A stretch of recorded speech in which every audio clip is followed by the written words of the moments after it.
companies have taken advantage of candidates where, let's just say you're in a job now at 30K. You lose that job tomorrow, unfortunately. The reality now is that you will take 25K for your next job. Because I get calls from friends of mine, some actually in Europe, Egypt, who want to move to UAE, and they send me the CV and they say, when I came here in my first few years, I could count on one hand the amount of Treasury jobs I had in my first 5 years. But for whatever reason, Treasury is getting crazy busy. But the biggest challenge is that... What's the range of salaries that you have seen from both sides? What the candidates are requesting and what the employers are willing to pay? Good. This is going to be nice. You'll get some nice sound bites out of this. For Treasury, how often, as a recruiter, you use LinkedIn to headhunt? And what makes one profile stand out versus another? until all this talent stops arriving, it can't correct itself. It can only correct itself when everybody's in a job. This happens a lot Of course. with the recruiters. You reach out to them, you're a perfect candidate, but you don't hear anything. Why does this happen? And as candidates can do to get some feedback? The honest answer is... Really, thank you for joining me today, Conor. Really appreciate you. Maybe let's first start with an intro for you, your journey. And I know you're the founder of Alchemy Search. Big boss. So tell me, how did that work? How did you decide to find Alchemy Search, and what drove you to doing that?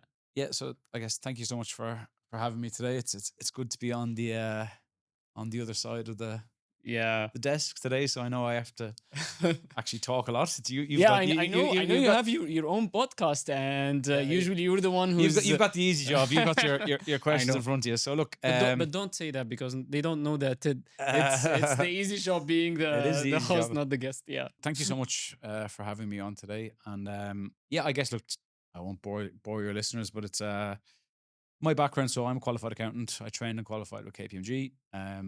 Then I did a year as a contractor in finance and realized that I was very bad as an accountant. So I had a bit of a mid-20s crisis where I wanted to switch career. And I was looking into a lot of sales jobs initially, and then someone sort of mentioned recruitment. So I looked into it and ticked a lot of boxes that I was probably after. And then I could sort of still leverage my qualification, which was a big thing because I'd done accounting and finance in university and everything. So probably 7 or 8 years of looking at accounts. So then I'm from Ireland, went over to London, joined Robert Walters in London, joined their finance desk, went reasonably well, got a chance to transfer to Dubai with Robert Walters. So again, without Robert Walters, I wouldn't be here. I did a couple of years with them, and then I exited to actually initially set up a different business with a business partner. And it didn't work out. I guess we had a very challenge. We set up in February 2020. 1 month later was COVID. Then we went through a pretty tricky year and a half professionally. There was a legal case. There was everything that could have went wrong did go wrong. But this is where you learn. Yeah, this is where you learn. I think anyone going into business with anyone, I've always said it, make sure you have a big fight with that person before you go into business, because we were probably too lovey-dovey at the start. And then when issues happened, then both sides, to be fair, there was a big falling out. So then I exited that. I brought the team with me, and then we set up Alchemy Search 4.5 years ago now. So we focus on finance, tax, and treasury. And I believe your experience, even though you didn't really like doing accounting, but I would believe that your experience in finance helped you a lot in your recruitment. Yes. While you're focusing No, on finance. 100%. Look, I could do the exams, no problem. There was no issues from that point, but it was just the actual application day to day.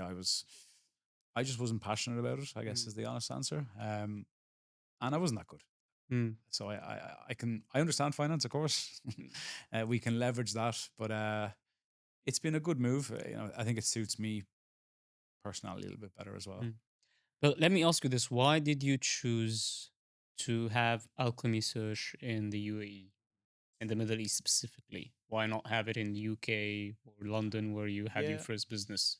So I guess, look, I got the opportunity to transfer here, and when I came here, I sort of seen there was definitely an opportunity, because it wasn't like in the UK. Recruitment is definitely it's the most mature market in the world.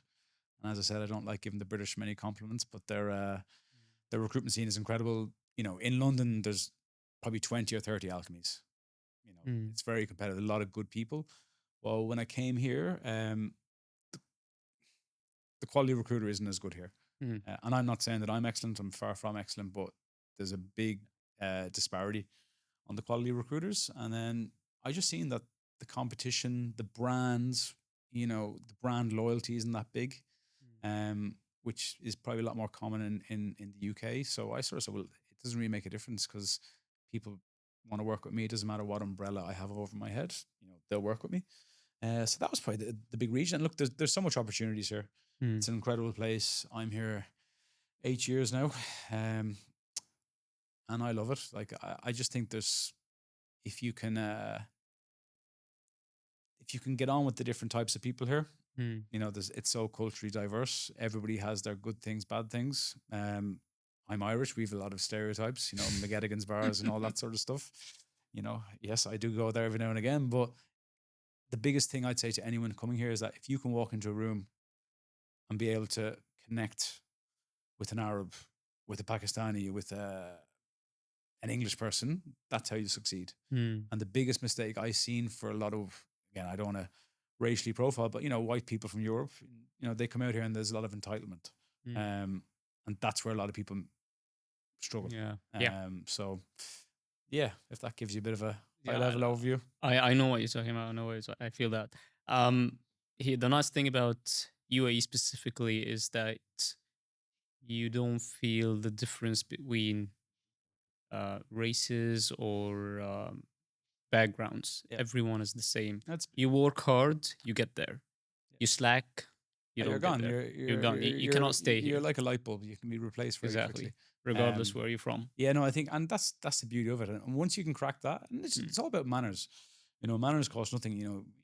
Give respect, you get respect. Mm. And that can be difficult at times because people are different, and Mm. I struggled a bit at the start.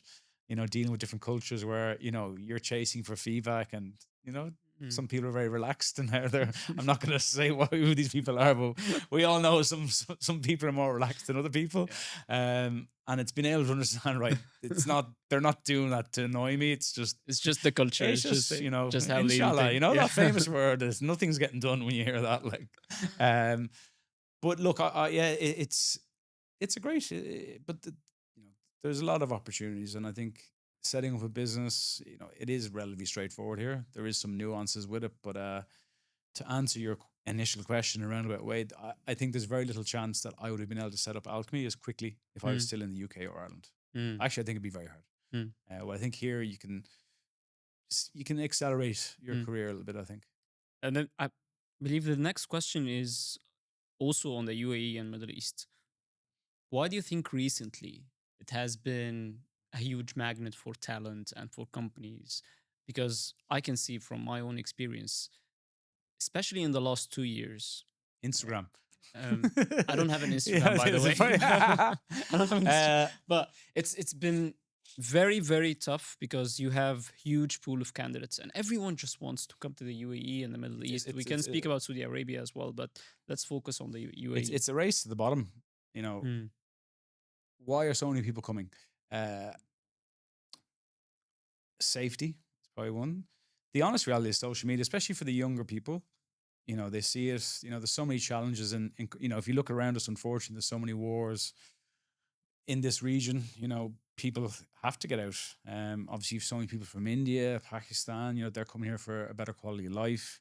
Uh, Europeans, of course, there's so many. There's so many Irish here, for example. It is money, no income tax, and the honest reality is, as much as a lot of people hate to say it, a lot of other people's governments, they're not running it properly, and they're sort of, Yeah. my big thing. If a dictatorship is run well, there's no better place to be in the world, and that's honestly, I think that's one of the great things about here is that there's no fear mongering. The Mm. media, if you go to Europe, Ireland, negativity sells. UK in particular, it's all about negativity, negativity, negativity. There's none of that here. Mm. It's all about life is great, and it makes people happier. So I think that's one thing. The safety aspect, and look, at the end of the day, there's so much money here. Mm. There's so much investment. It is, in my opinion, very cliche, but I think it is the sort of New York of our generation at the moment. I think 50 Is- years ago, that would have been the other way. That was the place to be over in America. But I think we see it now. A lot of people coming out here, but that brings its challenges too. Traffic is terrible, It's crazy. and also for people. And the biggest thing I think for your listeners, are, I imagine a lot of job seekers. That's the trickiest thing, is that the salaries aren't going up. The roles I recruit or I oversee now, the salaries are the exact same as 5 or 6 years ago. Mm. And while I think in the rest of the world, salaries have been going up Mm. for the most part. So companies are taking advantage of candidates, people's personal situations, and it's going to be very hard for that to correct itself when the honest reality is that there's so much talent that's immediately available. Yeah, that's the trick because you would imagine in a normal country that as prices go up, Yeah. it's becoming more and more challenging to cover your Yeah. needs, living needs, and then you as a company, because you want to attract the best talent, you will start raising your Their salary. Yeah. salaries Yeah. and your packages to attract the best talent. But it's the other way here in Dubai because you have a lot of talent Yeah. that are willing to get paid whatever because they want to stay in Dubai. But the honest reality is that if you think about it in simple layman's terms, if you have someone who's worth 30K, Hmm. let's just say you're in a job now at 30K, you lose that job tomorrow, unfortunately. You will take 25K for your next job to keep a job, to stay here, especially people who have a family, they've got commitments, mortgages. And the reality is now, because so many people are buying houses now, there is mortgage commitments. It's that bit trickier. And the point I'm trying to make is that companies have had it so good, and we see it firsthand because we're placing these guys. Hmm. Companies have taken advantage, but they have taken advantage of candidates where, if the market rate is 35, they can get away with paying 28 sometimes. Hmm. And then in a year or two time, if you send them CVs who are looking for 40, 45, they're like, no, no, no. Hmm. It's because if you send 5 people, if 5 people are interviewing, if they're all in a job and they're all on 30K, they want 35, 40K to move job. Hmm. The reality now is that of those 5 candidates, 4 or 3 are immediately available. Hmm. They might have been on 30 in their last job, but But now they don't I've only. never seen a company overpay Hmm. here ever, and Hmm. they'll, especially for someone who's out of a job. Hmm. So that's the elephant in the room. Which, until all this talent stops arriving, Hmm. it can't correct itself. It can only correct itself when everybody's in a job, Hmm. in a process. Mm. And that's what I always try to say to, because I get like, I would say weekly calls from friends of mine, Yeah. some in Egypt, some in actually in Europe. I have friends in Europe who want to move to UAE and they send me the CV and they say, would you help me try? And because I'm really blunt and straightforward with my friends, I tell them, guys, to be honest, I won't be able to help you. I have known people who have been in the market for almost 6 months without a job, Yeah. and they have experience in the UAE, and they still cannot find a job. The- So, if anything, it's yeah, not an outpost location yeah, anymore. That's what expats, people outside here, like, yes, it's an expat country, but you're never going to get an expat package. You know, Dubai is, it's not a hardship coming here. You know, 20, 30 years ago, people were getting crazy salaries because it was seen as that, but now it's flipped the other way around. Um, so yeah, no, it's Abu Dhabi is, there's a lot of good things happening down there also.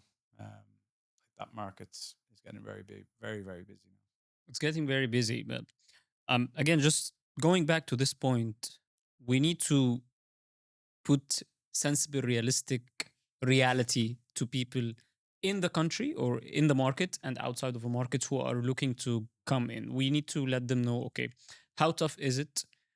How it is tough. Yeah, It it is is. tough to get into, and what types of skills and talents that you need to have. Especially, we're focusing now on finance and treasury, Yeah. so maybe we can discuss a bit on from what you have seen in the recent, maybe if you had any treasury posts where you needed to recruit, we can go through the skills or the requirements that the Yeah. companies needed to have. So just to make it very clear and simple for people who are trying to look for a job now in the region. Yeah, well, I think say a few prayers is probably the best way to start. If you're looking for, if you're outside the region, uh, for the most part, I can say you can forget it. Like, you're not getting a job for the most part, and I know that's pretty harsh, but the talent's already here. As you said, there's good people who've been out of work for 3 to 6 months. Why would a company take a risk on someone who's not here, Mm. hasn't got a house, hasn't got anything, can't meet them in person? Because it's here is quite old school still. It is the whole remote working teams interviews is not as common as other parts of the world. So I think there's too many candidates already here. Um, so if someone's and we have to be pretty direct, unfortunately, sometimes with candidates where if you're in wherever you are, if you're on 3 months' notice, you're living at home, you can't be here for 4 months at least anyway. If you have a 3 month notice, by the time you move everything, and because the biggest one of the big issue which people outside the region don't realize that the majority of notice periods here are 1 month, unless it's very very senior position. So if it's a 1 month notice, you resign tomorrow. Let's just say you're on a month. The company then only has a month to try and find a replacement. Why would they consider someone on 3 months' notice? Mm. Because the other point which people forget for your listeners that are outside the region is that I would say in Dubai and Abu Dhabi, 80% of companies are super lean finance functions. Mm. It's very lean. It's not like, controllership, FP&A, the function is super lean, which means that if someone resigns, absorbing that is very difficult. While Mm. in big companies, if someone leaves, okay, that's fine. You do this, and you segregate the duties and you can wait for the person. Well, here you can't for the most part. So these are the challenges I think people aren't aware of. Um, and no, unless you've got a super niche skill set, Mm. and even treasury, let's be honest, banks in Dubai are very different than banks in other parts of the Yeah. world. Yeah, no, no. Yeah. um, so you need that experience of Yeah, I have seen that. I have seen a lot of so I've been approached by a lot of treasures or friends of mine who are looking to have someone new on their team. Mm, And even I've been approached by recruiters from companies, mm. and they always tell me we need someone with UAE banks relationship experience. Yeah, and in short, that means chaos. You need to understand how you. Like people say to me, "Oh, I need Middle East experience." I was like, "You just need to deal with chaos. That's what it Mm. is." Like people coming from let's say good corporate environments, they rock in here, and like the only, especially global companies as well, like the only thing the same is the sign on the door. Once you Mm. go inside these companies, they're all there's chaos. There's No, no, no, chaos. it's tricky because the way I look at it, if you're a good treasurer, and we're speaking about treasury here in specific, you should be able to build good relationships with whatever bank, Mm, right? But it's becoming very, very tricky and very, very hard, not just from a package perspective, but also from requirements. From what I have seen, like I mentioned, the companies, when they're recruiting someone, they're very specific. We want someone with 1 month yeah, notice, yeah, we want someone with UAE banks relationship experience, and we're not going to be willing to pay more than 30K yeah. or whatever. Right. And we need someone who's going to report to the CFO. And if you can have wings and fly, that would be great. But I you I know, hear you. Don't so worry. it's very tricky on that part. From your experience, from what you have seen, what is the recent requirements for treasurers I looking think for I them? think look, the biggest thing, especially in treasury, communication is the key. It's CVs are CVs. Anybody can write a good CV these days, especially with ChatGPT.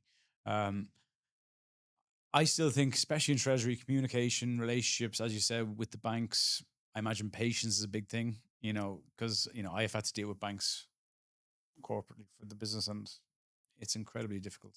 Mm. It's hard to, yeah, it tests your patience.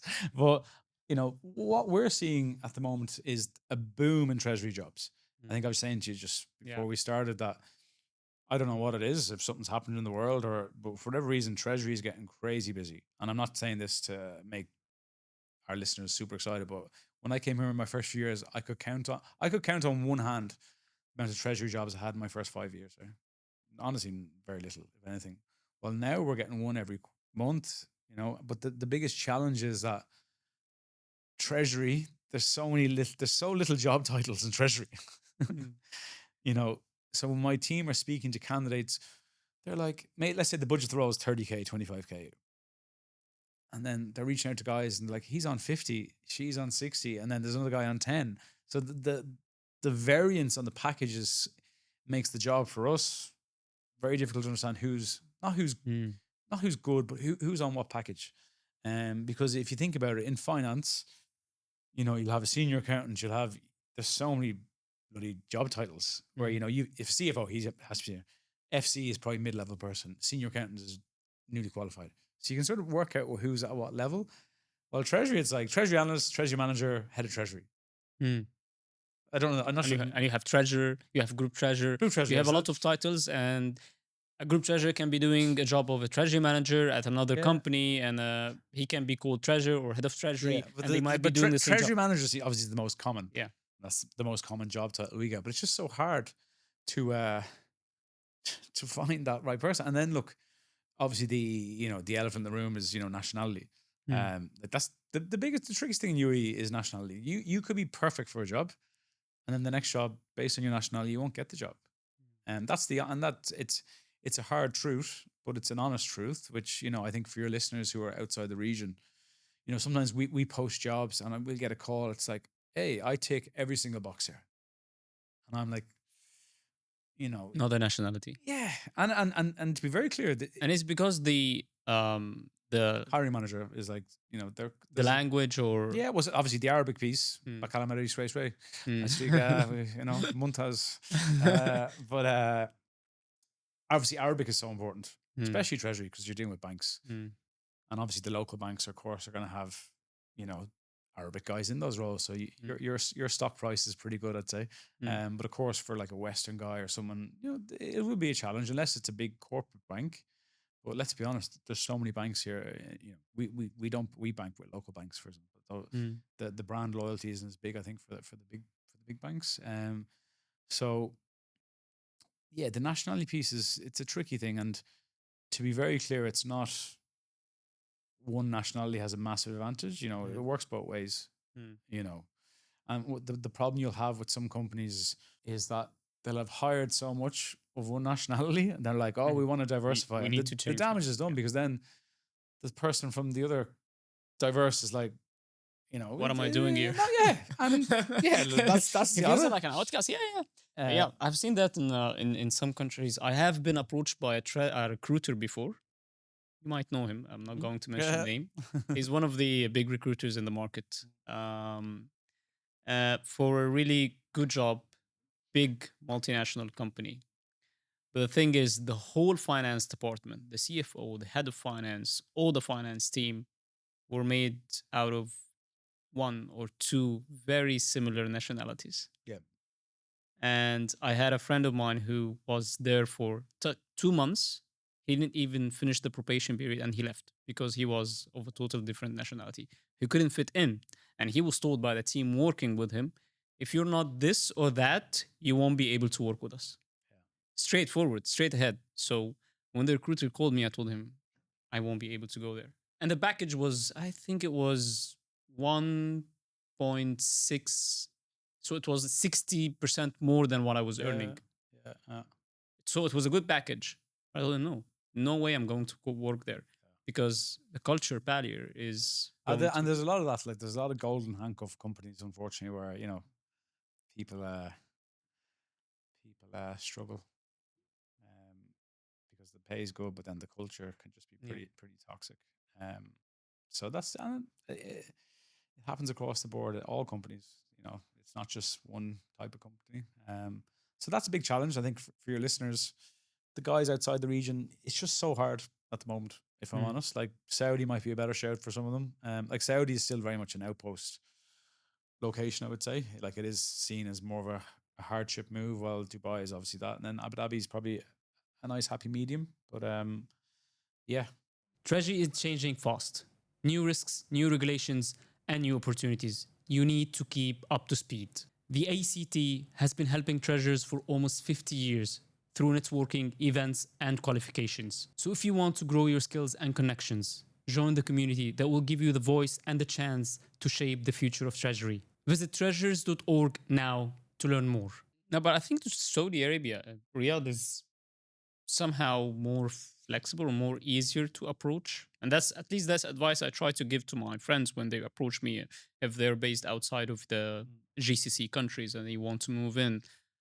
Um, I feel I'm not sure if that's correct or not. Maybe you can share your own experience, but it's easier now at the moment to move to Riyadh.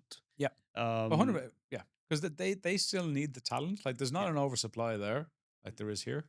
Um, we don't we do a little bit in Saudi, but not a great deal, if I'm honest. Like, it's I'm in UAE, so I feel quite safe. But Saudi still has a lot to learn.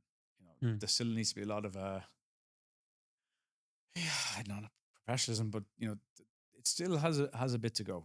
And there's still quite a few challenges there, and challenges everywhere. But for us, getting paid, that sort of stuff, it's still mm. a bit behind. I think the in other parts like UAE can be cash collection can be tough enough, but like Saudi is a different kettle of fish. Saudi is it's safe.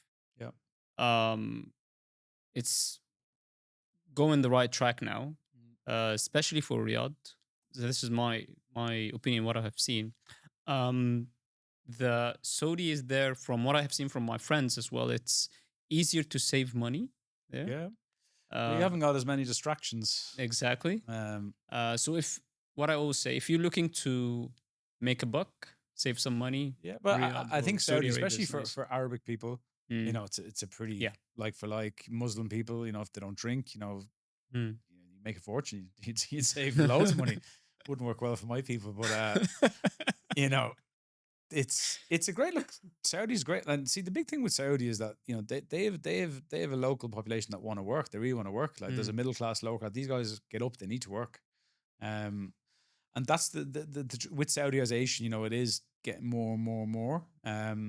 But I think for people who are from neighboring countries in this region, Saudi is a very easy, mm. easy place to remove. I think for someone like myself, it would be naturally a bit trickier. I'd have to improve my Arabic, as you've noted.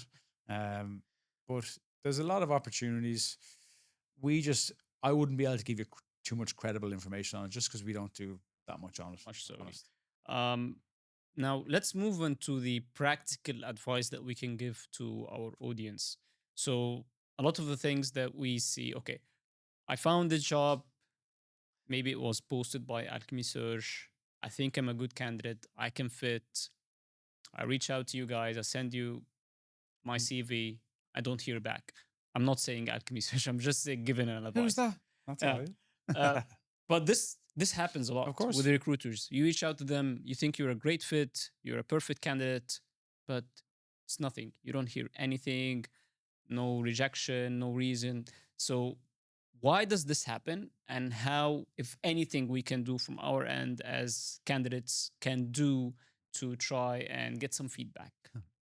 The honest answer is there's an element of the recruiter being useless and just being lazy. That's one side. I knew this answer because it was, yeah, I know one who was, Number yeah. two, they can be overwhelmed. Look, for me in general, I try my very best to respond to everyone. I'm pretty active. You can't help everyone. If I could place everyone, I'd be a millionaire. Multi. We can't. It's impossible. There's too many candidates, not enough jobs. Uh, I'm very big believer in common manners. So when people reach out, I will try my best to respond. Um, but your question is, there's an element where people just like, no, they just disregard it, and it's very short term view. Mm, Because you'll get found out eventually.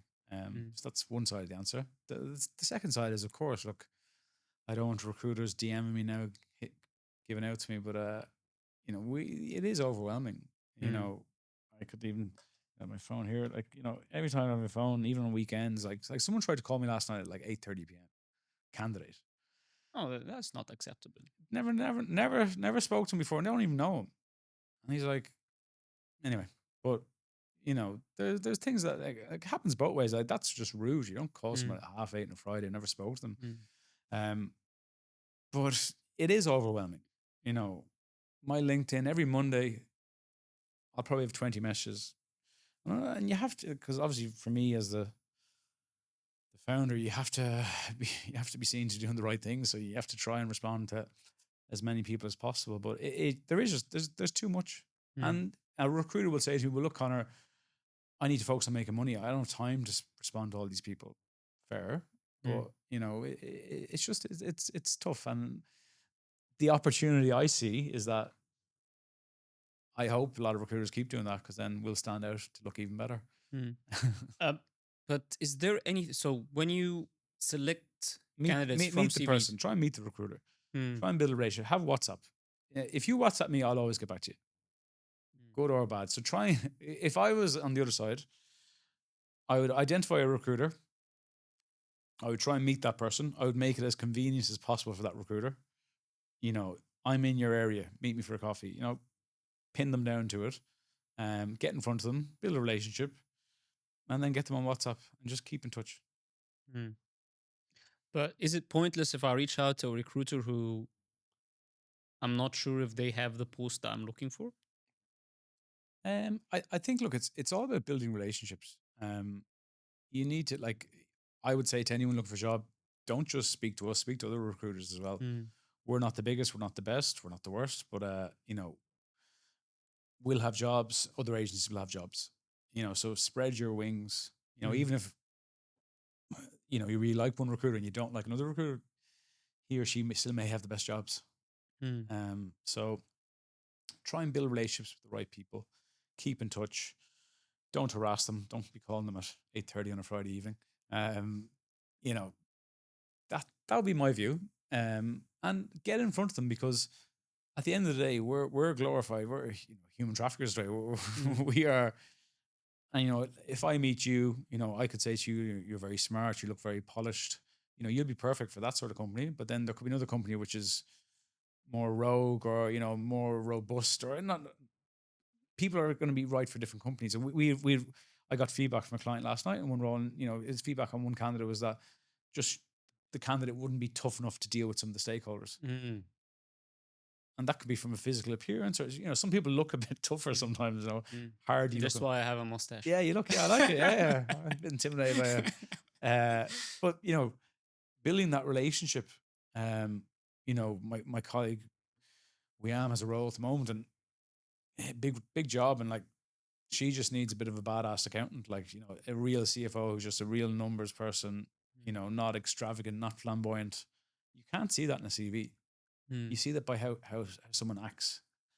So I've sort of went a bit of a roundabout way again to answer your question, but try and get in front of the recruiter, try and meet them, try and build that relationship, Mm. um, have them on WhatsApp. And unfortunately, you have to knock on a lot of doors for one to open. But Mm. the biggest thing for any listener here is that you need to be visible. Mm. As if you're not visible, you're invisible, and then nobody can see you. Yeah. So, what tips or tricks you would give on two things? First, let's speak about branding. So, how can we do that, especially on LinkedIn? You're doing And a great job. oh, thank you. Thanks a lot. Even though I'm not looking for a job, just so everyone knows. But yeah, on branding, and then the other thing on the CV, is there a specific? Do we need to stick with the AI wording and all of that, or does that help in you picking up the CV or not? So let's discuss Okay, both of these things. so let's start in the latter. Okay. AI and CVs. The shorter your CV, the better. Firstly, Okay. this 2-3 pages thing, forget it. Well, two is probably okay, but we had a CFO CV the other day. It was 1 page. Boom, perfect. CFO. CFO, one Wow. page. Keep it concise. And I mean this with respect, if for someone who's a bit older, if you started your career in whatever company, Big Four, 20 years ago, one line is all you need.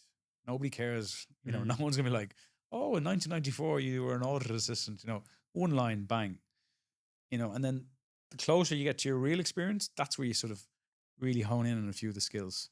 Um, because, everybody, especially mid to senior people, they've all been hiring managers at some point. Put yourself in those shoes. What were you like when you look at CVs? How long do you take to look through one? Um, so keep it concise. I think really a nice tip I would say is, which I don't see a lot of people do out here, is especially if you're coming from outside the region, have the company name, have the size of the revenue, have the size of, how big it was the company. Because the thing is here, when I came here, you've all these family groups. So I was like, who's Majid Al Fatayim? Mm. And they're like, yeah, they're absolutely massive. I was like, yeah.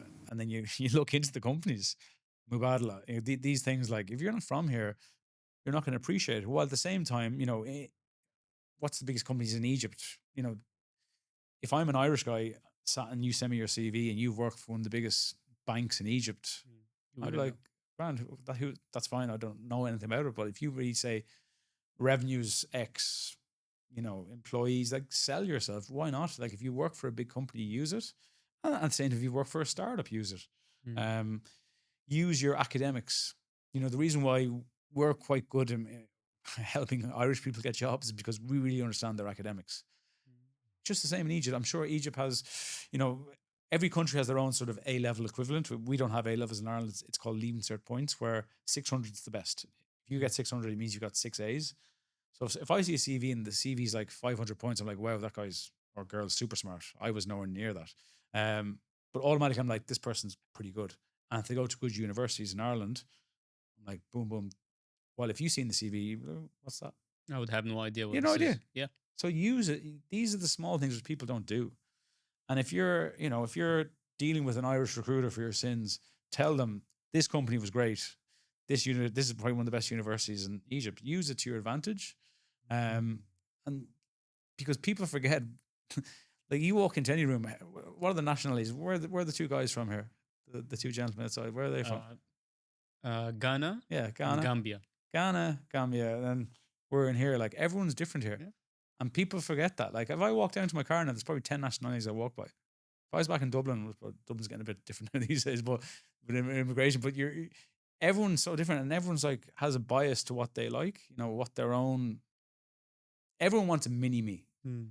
Actually, I had a person on the other day, and people want diversity, but people, if they, and that's what you really need to get across. If I was a job seeker, and Mm. leverage on your network. I think obviously when I thank you for having me on at the Treasury event there a few weeks ago, but like there's people like, how do I get a job? Well, there's probably 20 hiring managers in this room. Just go and speak to them. Exactly. Because the honest reality is, before a job comes to me or my type of people, they'll have tried to do it directly through their own recruiters. They'll have tried to do it through their own network. Then it comes to me. So we're probably third in line. Mm. And these are the things that people just don't understand. Like, leverage your network. You could probably get a new job tomorrow if you wanted. Mm. You'll have connections who know where jobs are, and they'll get you through the door. So it's leveraging on the different mafias, the different, the Irish mafia, the Egyptian mafia. Mm. Everyone takes care of their own people. And, Mm. and once you realize that and appreciate it, then leverage on that. Like if I was an accountant and I seen a job in a big company and I knew an Irish guy was the FD or so, yeah, I'd be, hey, can you have a word for me? Mm. Get my CV front of the queue. Um, so yeah, there's that. Yeah, yeah. I mean, I can link to that very closely because I haven't, unfortunately for me, I started the, I've always been an introvert. So, and I started networking very late in my Oh, life. good, Yeah, yeah, I am. So, I started networking and being out there maybe when 30, so like 5 years ago. Um, and this made a huge difference in my career. Getting known, you don't need to be known yeah, by everyone yeah, in the world, but at least for the community around you. If we're speaking about treasurers, getting known by treasurers in the yeah, market, other treasurers who are working with you, because and you can correct me, but from what I have seen, the most jobs, especially in treasury, are filled by references. exactly. So Killer for us. yeah. Because, but yeah, agreed, 100%. And this is why people like recruiters, like, yeah, that's only one side to it, but like, don't just be relying on us. Like, Mm, I wish I could place everyone. I, mm, I said it'd be great, but the honest reality is I'm, acutely aware that we can't fill everything. That, a reference will go a lot further than me just sending a CV. So yeah, put yourself out there. I know it can be difficult for people, but you need to appreciate when you go to a networking event, everybody is in the same boat. mm, Build up your confidence. I know sometimes there's conversations you're like, Jesus, I wish I could get away from this person. But my advice to anyone in that, by the way, is just say I'm off. Because I've had times where you're chatting to someone and you're like, I can tell he or she doesn't want to continue this conversation. We're waiting for to catch eyes with someone to just walk towards you. Just say thank you and walk off. Yeah. Everyone's happy. Yeah. It's one of these like unwritten things in networking events. I need to grab another You're coffee and then dragging it. you. I'm going to the toilet again there. But like, just do it. But like, just appreciate when you go to a networking event, everyone's in the same boat. Like, if you go up and say hello to someone, they're not going to be like, "Oh, get away from me." Mm, And there's this like, yeah, because I see it obviously, and to be honest, I actually be a bit introverted myself sometimes, where I actually get a little bit uncomfortable at networking events, except for our ones, because I know you're there. But if I was to rock into a random one, it can be a bit tricky. But you just have to put yourself out there, build relationships.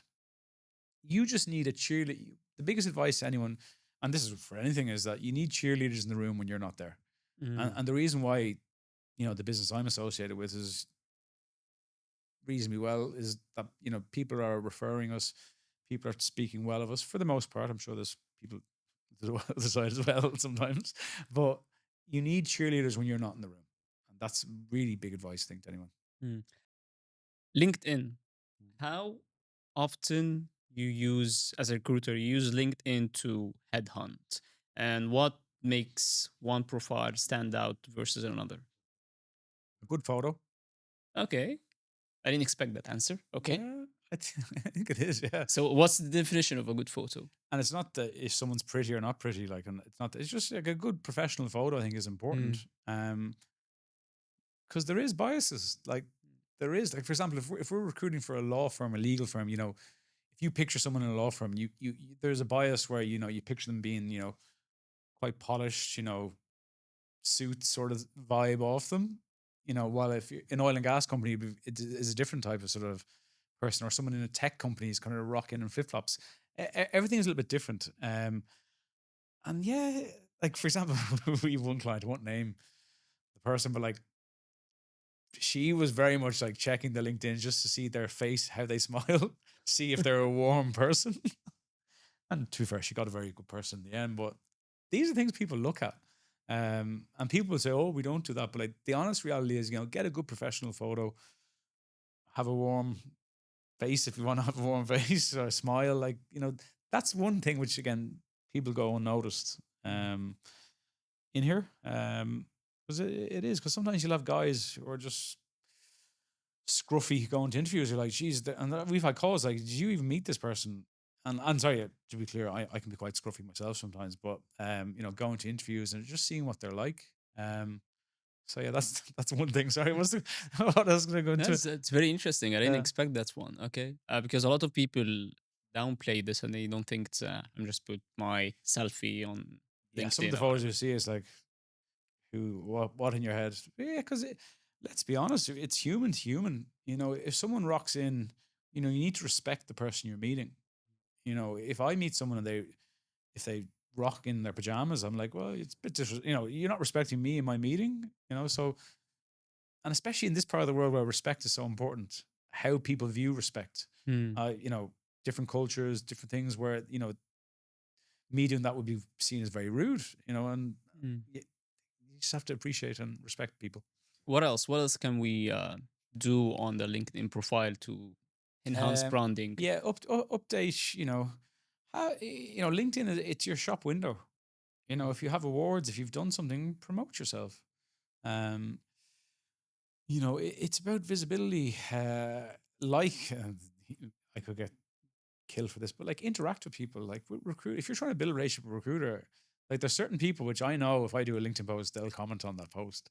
And like, Mm, of course, I'm like, oh, that's nice. Thank you for that. Like, and this is not me fishing for people to be commenting on my post or that, but like, build a relation. Like, give them, scratch their back a bit, sort mm, of thing. Make mm, them, um, yeah, like comment, interact.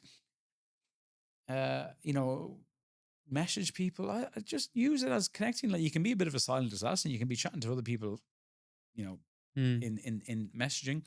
Um, have your profile up to date, of course. Like sometimes we reach out to candidates like I don't even work there anymore. Or ah, I've moved job. I have, and sometimes people don't want to update it. Um, but yeah, that's a pretty good thing. I think just again, you need to do your job as well day to day. But if you go to an event, get a photo, put it up on LinkedIn, mm, visibility. Um, do a podcast if you can. Especially if I was a treasurer, you know, I'd be getting on this podcast. I'd be getting visibility.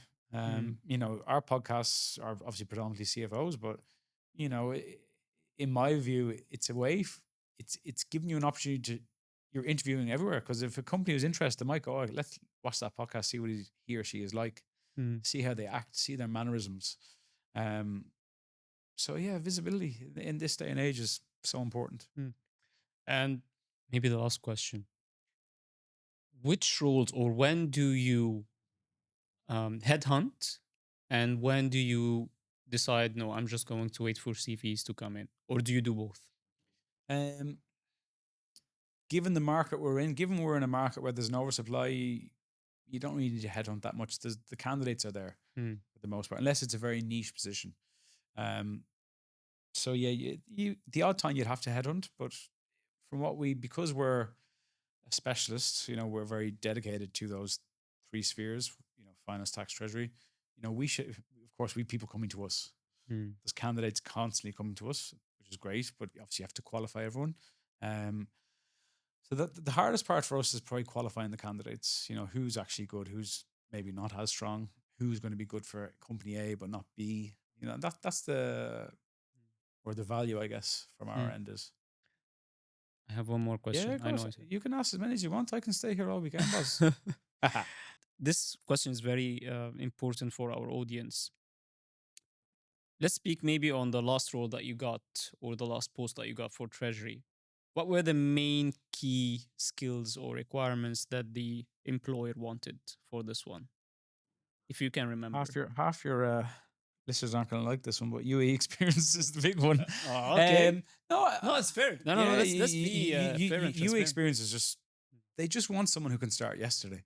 Mm, Um, from a skill, I think we've placed one guy who had no regional experience in a role, in a treasury role, in a bigger company now, to be fair, but every other person else has worked in the region.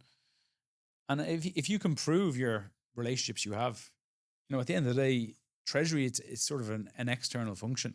Like you're dealing with people outside the business, mm, as opposed to sort of, of course you have relationships inside as well. But I think if I was a treasury person, I'd be leveraging on the relationships I have. If you're going through a process and you're dealing with the head of treasury, you say, hey, speak to this guy in this bank. He'll reference me, mm, and really see. And you use if you're good, make sure you use it.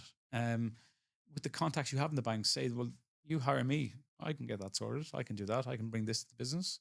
So I think the biggest thing, and especially for female candidates, and I don't want to go down like a gender thing, but the quality of women talent here is excellent, incredible. Like for men to women is probably 3-4 to 1 in finance, but we still place probably 45% female every mm, quarter. So they're punching well above their weight. But I think the biggest challenge we see for females is that the ability to really sell yourself or sort of think, oh, is that, is, that's the confidence thing. We see quite a lot, unfortunately. mm, But don't get me wrong, they get their jobs. But for your female listeners, an interview is a time to tell somebody you're great in a professional manner. Use it. Use the experience you've had. I think a big thing over here is proving you can deal with chaos, mm. proving and a time where you've had an issue with a bank. How have you dealt with it? And sort of focusing on treasury, but what you can bring to the table as well. Um, so yeah, Yeah, it's very, okay, it's very interesting. What's the range of salaries that you have seen for, and we try to focus in treasury if yeah. you Let's can. let's do treasury. Yeah. Yeah, that you have seen from junior levels to more senior So levels from both sides, what the candidates are requesting and what the employers are willing to pay. good. This is going to be nice. You'll get some nice sound bites out of this. Mm, For treasury, what we see in general, treasury manager can be anything from what we've seen the recent months, 25 to 50K for the most part. We have a few roles at the moment, probably 20. So what we're seeing now is a lot of people are hiring treasury for the first time mm, in companies. Challenge is there's no benchmark. So there's not a replacement. Because usually, like in finance, if finance controller leaves, okay, we know roughly what the budget this is. While companies now are like, well, okay, recruit treasury manager, 20K. Like, what?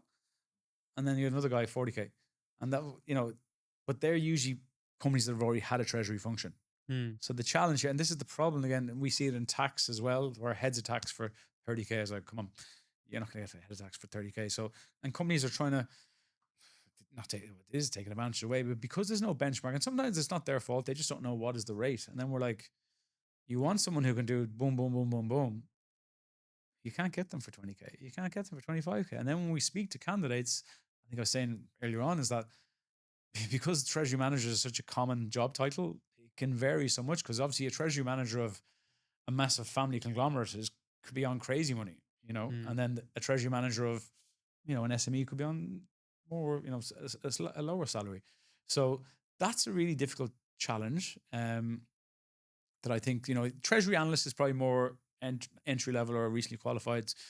Look, it could be anything from 10 to 20K. Treasury managers, what we're seeing right now, we have a role at 20K, we have another role at 30K, and then we have another probably role coming in probably around 35K. So that's, if you're looking for between, I would say, 25 to 40K, you're in a nice enough position. But then, of course, there's going to be people who are on more than that. Mm. And that's the variance of what's out there. So it's tricky. And then there's candidates who are in the region, who are in UAE, who are on 25 and they're looking for 30. And she's like, these are miles apart. I was like, well, this is the reality of the market. And that's the biggest challenge. When you have candidates, the talent coming in to the region, they're happy to take, Mm. that to get in. And then the problem for the hiring manager, they're just so lost in this candidate. I'm like, it doesn't exist. This person doesn't. Mm. Like, the only challenge, the honest reality is you'll get someone from outside the region who's probably a level above for that price just because they want to come into the region. Mm. But then you'll have candidates on the ground who are in jobs, probably not at that level. Mm. And there is another challenge because sometimes you would have a post that says it's a treasury manager, but then you would see a treasury manager, then probably it's like, yeah, it's a senior level, but not that senior. But they will tell you, no, your title is treasury manager, but you're actually going to report to the CFO and you're going to manage a team of Everything. 6 and you're going to have a full treasury transformation, building a treasury management system. Then, guys, there is no way I'm going to accept a 25 or 30K. Yeah. This is a head of treasury, Yeah. proper head of treasury role. It's Yeah. not a treasury manager anymore. People just look, El Mohem, that, people just take advantage. People take shortcuts. If someone can get something done cheaper, they'll do it. And but Treasury, it's booming at the moment. Like, we're super busy in Treasury. Like, we've noticed massively, and if we're busy, I can guarantee the other agencies are busy as well. We're not just the Treasury guy, but like, it's a good time, I think, for Treasury. And I'm not sure what sparked it, because it's just out of nowhere. Is it regulation? Is it compliance? I don't know what it is, but companies are hiring a lot more Treasury people now. My belief is because with the recent economical situations and the squeeze in the economy and the inflation, there's a lot of focus now on cash and cash management. And Must be, yeah. Because, yeah, but so you need someone who's has specific experience, because previously CFOs and finance managers Yeah. used to do the treasury Publish, job, yeah. but they are not specialized. They are good at what they do, but they're not specialized in treasury and working capital management Makes and sense. all of this Makes stuff. sense. With what happened and with the increase in the debt cost recently in the past 2 years, with the increase of interest rates, now you need someone to come in and work out how to manage the cash of the business, not to lose cash and not to rely much on debt, so increasing your costs. So you need someone who's specialized in that, Makes with sense, yeah. the experience of having a relationship with the banks. Yeah. So to get you good rates and to try to That get makes you a sense, yeah. beneficial. But that's a lot better explained than I hope I answered your question. I did. And thank you for having me. Yeah, thank you for coming on. No, But no, look, it's good, and like, hopefully we'll get more and more, and even for us to understand it, because as I said, I'm here 8 years now, and it's only been the last 6-9 months where it's like, wow, we're actually getting a lot of treasury roles. So let's see. Hopefully, it keeps growing. listen, I loved having you, Connor. I've learned a lot today. Thanks a lot, man. I'll have you again for sure. Tasharafna Marifatikum. Shukran, Habibi. Habibi. Thank you, Well, I bro. enjoyed that. Thank you. That was good.